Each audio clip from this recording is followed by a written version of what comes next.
a house in Kuala Lumpur. Because the house was full of ministers who had come up from Singapore. And every so often, my father would get up from bed to make a note about something before lying down to rest again. But obviously, he wasn't asleep.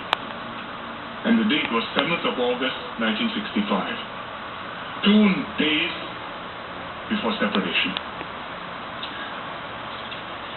Growing up with my father, living through those years with him, made me what I am. This year is the 50th anniversary of Singapore's independence. We all wanted Mr. Lee to be present with us on August the 9th to celebrate this milestone. More than anybody else, it was he who fought for multiracialism, which ultimately led to our independence as a sovereign republic. It was he who united our nation, built a nation, and made our 50th anniversary worth celebrating. Sadly, it is not to be. But we can feel proud and happy that Mr. Lee lived to see his life work come to fruition. At last year's National Day Parade, when Mr. Lee appeared and waved, and it appeared on the big screen, on the floating platform, the crowd gave him the most deafening cheer of the whole parade. Last November, the People's Action Party celebrated its diamond anniversary at the Victoria Concert Hall, where Mr. Lee founded the party 60 years ago. Party members were so happy to see that Mr. Lee could be there, they gave him a rousing, emotional, standing ovation. Those of us who were there will never forget it. St. Paul's Cathedral in London was built by Sir Christopher Wren, a famous architect. He was the architect of the cathedral, and he's buried in the cathedral, which was his masterpiece. There's a Latin epitaph on his grave, and it reads, "Si monumentum requiris circumspice." It means, if you seek his monument, look around you. Mr. Lee Kuan Yew built Singapore. To those who seek Mr. Lee Kuan Yew's monument, Singaporeans can reply proudly, look around you. Now let me continue in Malay and then Mandarin. Saudara-saudari, fellow Singaporeans, we have lost a leader who had guided us, inspired us, united us, and laid the foundation for our success. This includes the racial harmony that we have been enjoying all this while. It is the result of Mr. Lee's deep commitment to strengthen interracial and interreligious ties among the different races and religions in Singapore, a vision that is also strongly supported by the Malays. Mr. Lee deeply appreciated the solid support of the Malays for his vision and the PAP, especially when Singapore was still part of Malaysia. Without the support of the Malays then, it is highly likely that Singapore today would have turned out differently. So when Singapore gained independence, Mr. Lee was determined to ensure that the minorities have their place in Singapore forever. His commitment in helping the Malay Muslim community to progress was apparent. He laid the foundation for the formation of the Mosque Building Fund so that the community could build mosques in every housing estate through contributions from every working Muslim.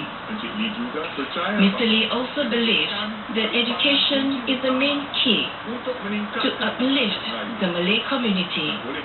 For this reason, he strongly supported the setting up of the Mendaki Foundation to help needy Malay students and families. While we are saddened by Mr. Lee's departure, let us honor and celebrate his spirit and contributions. Let us continue efforts to develop Singapore, strengthen our multiracial and multi-religious society, and work together as one united people, just as Mr. Lee fought for all his life.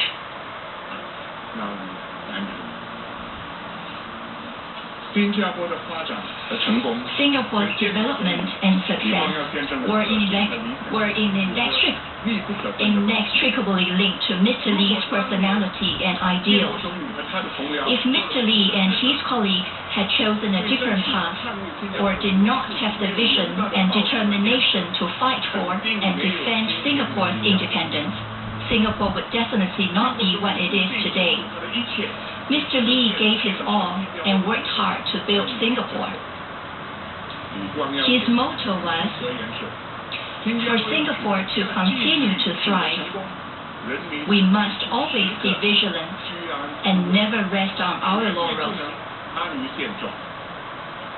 We have to apply wisdom and creativity and keep persevering to continually remake Singapore. Then this island state can safeguard its interests, be relevant to the world, and be recognized internationally. Mr. Lee devoted his whole life to serving the nation and realized his lifelong aspiration to build a rugged society and a vibrant nation. In his twilight years, he was heartened to see Singapore's continued stability, prosperity, and growth, even after he had stepped down. A humble and keen learner, Mr. Lee was a model of lifelong learning. In fact, he was attending his regular Mandarin lesson on the very night before he was last admitted to hospital. Mr. Lee was blessed with a happy family and a loving marriage. He and the late Madam Hua Giok Chu were a loving couple. His 3 children have successful careers and are contributing to society. In his later years, he was fortunate to enjoy his grandchildren's company. While we grieve for the loss of our founding Prime Minister, we are also deeply grateful that he had led Singapore on its remarkable journey, which has now entered its 50th year. As we remember him, let us not forget his vision for Singapore, his love for this country. Let us carry on his perseverance and dedication to continue the Singapore miracle, so that Mr. Lee will not have to worry about its future. May he rest in peace.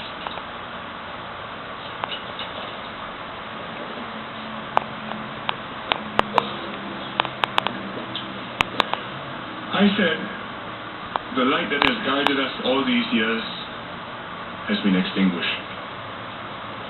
But that's not quite so. For Mr. Lee's principles and ideals continue to invigorate this government and to guide our people. His life will inspire Singaporeans and others for generations to come. Mr. Lee once said that we intend to see that Singapore will be here 1,000 years from now, and that's your duty and mine. Mr. Lee has done his duty and more. It remains our duty to continue his life's work, to carry the torch forward and keep the flame burning bright. Over the past month, the outpouring of good wishes, prayers and support from Singaporeans as Mr. Lee lay ill has been overwhelming, and even more so since he passed away on Monday. People of all races, from all walks of life,